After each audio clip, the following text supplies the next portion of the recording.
Buenas, pequeños Padawan. Pues este es el segundo vídeo. Como ya sabréis, si me seguís en Twitter, va a tratar sobre la malformación de Arnold Chiari, ya que me tomé como una señal que nada más grabar el vídeo de presentación me llamaran de la asociación de esa enfermedad para confirmarme que estaba como socia y a facilitarme información sobre ella. Esta afectación es una afectación congénita, es decir, se tiene desde el momento de tu nacimiento, pero lamentablemente no se suele saber hasta muchos años después que la tienes. Es una malformación en la base del cerebelo, es decir, las amígdalas cerebelosas, que es como se llama esa zona del cerebelo, vete tú a saber por quién, se engrosan y crean un cuadro sintomatológico muy amplio y muy diverso, que no es para nada divertido, para nada.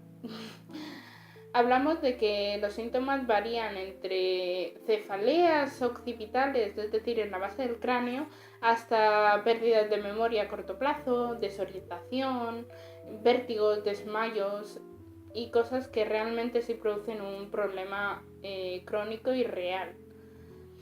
Esta enfermedad afecta, los números varían según donde mires, pero el más reconocido afecta a 1 de cada 2000 nacimientos.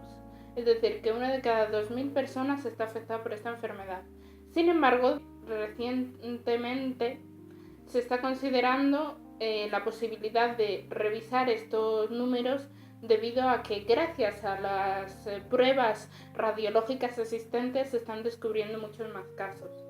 Entonces, y como hay una prevalencia de que lo más normal es que permanezcas asintomático toda tu vida y no se descubra nunca la enfermedad, se cree que hay muchísima más gente que la padece, pero que nunca lo sabe.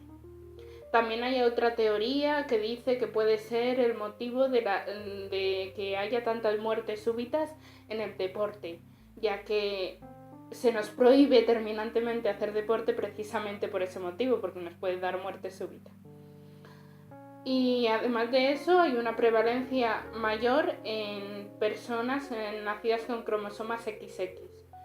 Esto lo digo así y ya lo digo desde ya porque voy a intentar evitar en la medida de lo posible cualquier vocabulario opresivo, tanto transfobo como capacitista, como racista, como homófobo, lesbófobo, cualquier comentario que sea opresivo. Y de la misma forma espero que quienes veáis esto y comentéis, intentéis evitar también esos comentarios. Ahora voy a contaros un poquito en qué consistiría esta enfermedad. Bien, hablamos de que es una enfermedad que engloba una patología muy diversa. Las amígdalas se pueden llegar a engrosar desde nada, que es el tipo 0, hasta colarse por completo por el canal medular, que es el tipo 4 y prácticamente no ocurre. Hablamos de que esta diversidad hace que no esté estudiada. Es una enfermedad que prácticamente no se estudia y eso conlleva al desconocimiento tanto de profesionales como de pacientes y familiares. Yo no conocía mi enfermedad hasta que me la diagnosticaron y no la conocí precisamente porque el sistema sanitario me informara. La conocí porque soy una cotilla muy curiosa que me encantan las patologías y decidí buscar en páginas de internet. Ya sabemos lo que pasa con las páginas de internet, ¿verdad? Que hay muchos problemas. Bien, pues aprovechando que estoy haciendo estos vídeos y que sé que hay mucha gente que tiene alguna patología también los va a ver, os recomiendo encarecidamente que busquéis en las patologías única y exclusivamente en la página web de Medline Plus. Esa página web es una enciclopedia médica hecha por profesionales. Así os aseguráis de que no va a haber ningún fallo y de que va a estar lo más actualizada posible. Y no os van a decir que tenéis cáncer nada más entréis, que eso es importante. Para continuar, hablamos de una sintomatología amplia. Y muchos os estaréis pensando, bueno, amplia también tiene una sintomatología amplia la gripe, porque te puede dar tos, te pueden dar mocos. No, no me refiero a eso. Me refiero a que al afectar al bulbo raquídeo, es decir, a donde se engloban todos los nervios, afecta también a muchos pares nerviosos. Y dependiendo del par nervioso afectado, afectará de una forma o de otra. Los síntomas más habituales de esta afectación son dolores cervicales, mareos, vértigos, pérdidas de memoria, como os dije, pérdida del reflejo del vómito, hipoestesia, parestesias diversas y un montón de síntomas más. Si me permitís, voy a leeros exactamente la lista para que veáis los habituales. Dolor de cuello, dolor occipital al toser, reír, llorar, vomitar, hacer las cosas más típicas que se os pueden ocurrir, duele. Dificultades al tragar o al hablar, fotofobia o visión borrosa, pérdida de la sensibilidad en las extremidades, espasmos, insomnio, mareos, desequilibrios y vértigos. Y eso asociado además a que esta enfermedad puede producir, depresión y ansiedad. De hecho, muchísimas personas afectadas de esta enfermedad acaban en psiquiatría o psicología diagnosticadas primero de depresión o de ansiedad y es después, con un cuadro clínico distinto al que debería, cuando se las deriva al neurocirujano y se las descubre la malformación de Chiari. No es lo que primero se ve. Hablamos de que, como ya os introduje un poquito al principio, hay distintos tipos. El tipo 0 no está muy reconocido y consiste en que no hay una herniación real de las amígdalas o es muy leve, pero la fluctuación del líquido cefalorraquídeo en la base del cráneo, es decir, en la zona occipital, varía y además suele estar asociada a una hidrocefalia o siringomielia. Este tipo 0 suele ser asintomático y si hay síntomas suelen ser muy leves, por lo que este tipo no se considera realmente malformación de Chiari por todos los especialistas, sino que se trata o bien como una siringomielia o bien como una hidrocefalia. Entonces aquí hay controversia. Después el tipo 1 es cuando la herniación de las amígdalas ya es entre 3 y 5 milímetros. No suele estar asociada a hidrocefalia. Suele estar más asociada con la siringomielia. Bien, yo tengo siringomielia e hidrocefalia, las dos cosas. La maravilla hecha persona. Se supone que yo tengo tipo 1. Mis amígdalas están por debajo del foramen magno, pero no tengo también el tallo neuronal en ese engrosamiento. Entonces se cree que es tipo 1. Sin embargo, yo empiezo a dudar por la información que he leído. Y no he leído en páginas web de Google, no, tengo el CIE 10. Así que os hablo de que es información fiable. Aparte de esto está el tipo 2, que si me permitís, como el tipo 2 siempre me equivoco, tengo una chuleta. Se hernia tanto la vermis cerebelosa, el tronco encefálico y el cuarto ventrículo, y se asocia casi siempre con hidrocefalia y meniengocele, y a veces con hidrosiringomielia. Esto último es muy poco probable. Hablamos de que esta afectación, ya incluyendo el tronco encefálico, acarrea sintomatología mucho más grave y unida a la hidrocefalia suma a los síntomas derivados de la hidrocefalia, como puede ser el desequilibrio, los dolores de cabeza atroces, y aumenta la posibilidad de pérdida sensorial por el aumento de la presión producida por la hidrocefalia. Y el tipo 3 es el tipo 2, pero a ello se le añade el encefalocele occipital. De hecho, en el CIE se describe como un encefalocele extremadamente raro que aún está englobado en el Chiari, pero ya como que medio lo separa. Y por último, el tipo 4, y que es el más raro de todos, se trata de una aplosia o hipoplasia del cerebelo. ¿Y esto qué es? Pues más o menos es un desarrollo muy pequeño del cerebelo o la inexistencia del cerebelo por completo. Esto puede causar muchos problemas porque el cerebelo tiene un papel fundamental en el cerebro. Con todo este cuadro clínico y todo esto, ¿cómo os imagináis que vivimos? Toda esta información la he conseguido gracias a la investigación que he hecho yo por mi cuenta. Es decir, hablamos de que en el consenso de 1902 sobre la malformación de Chiari se le exige a los médicos, a los especialistas, que se comprometan a informar a las familias, a los afectados. No se cumple. Nosotres, perdonadme,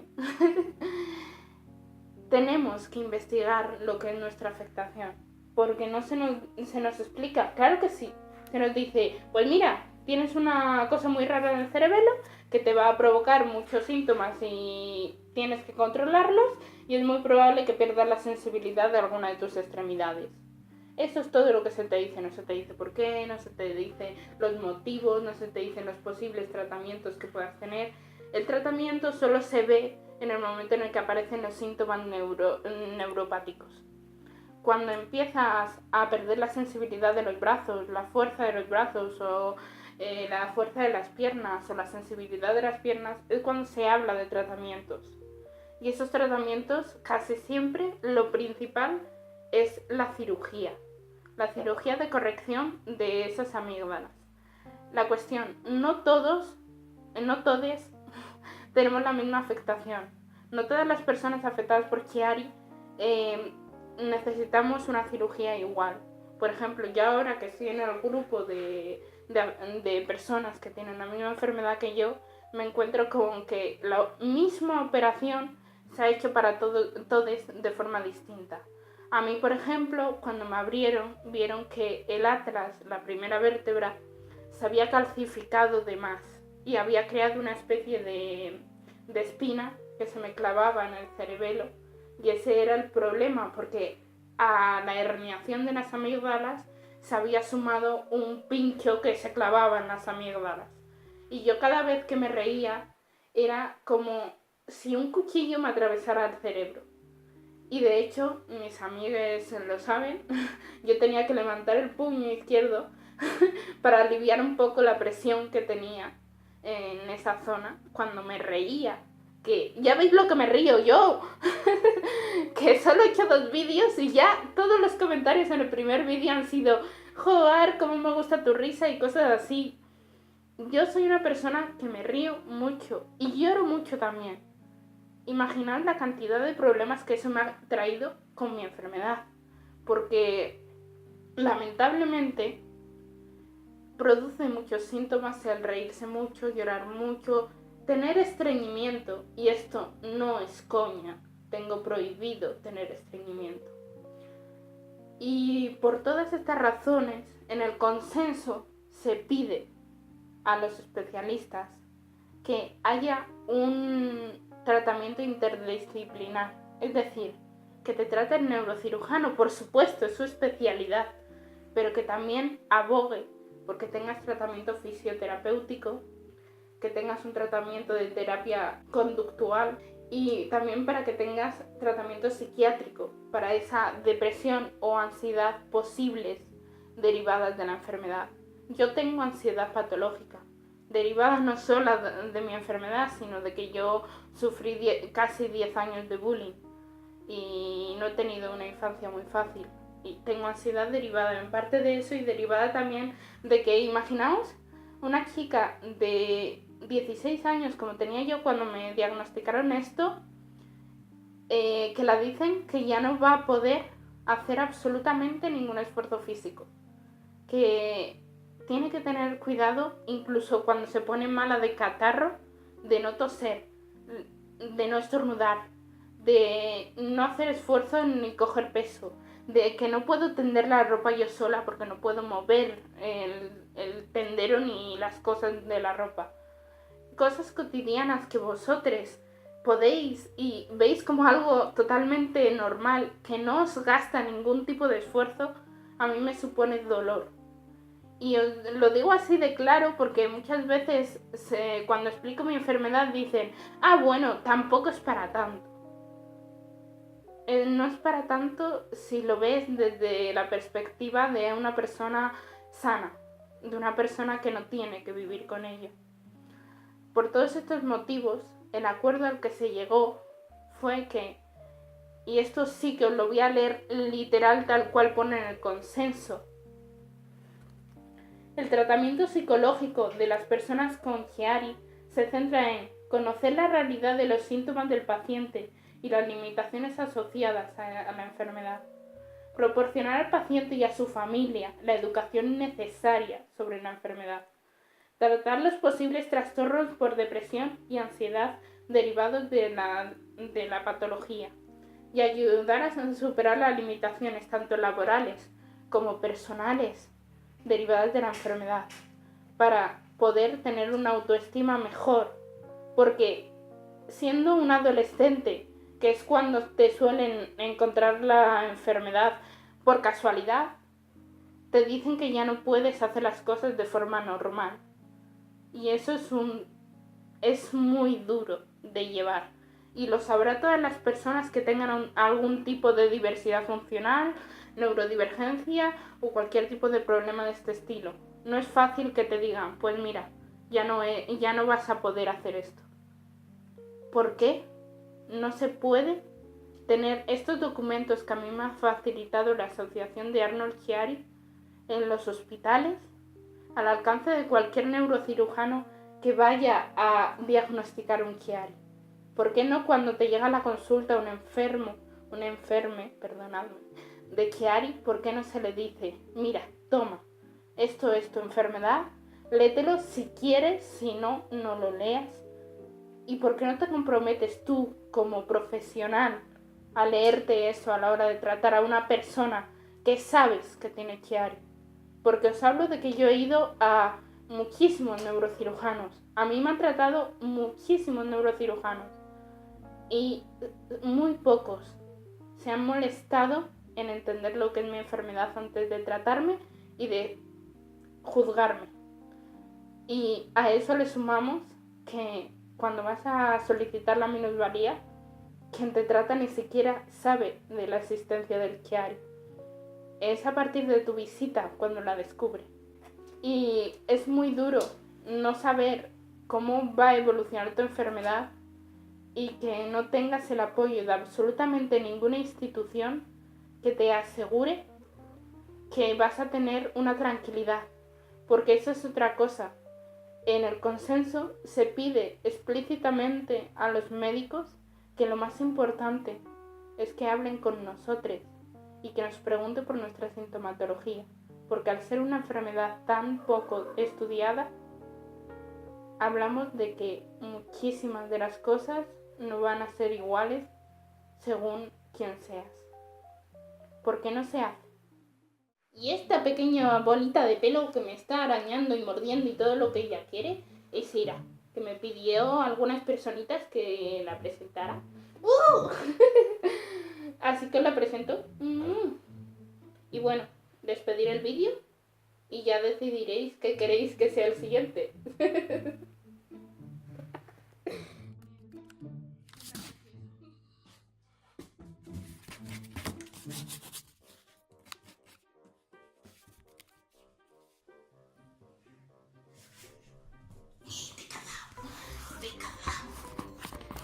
Ira.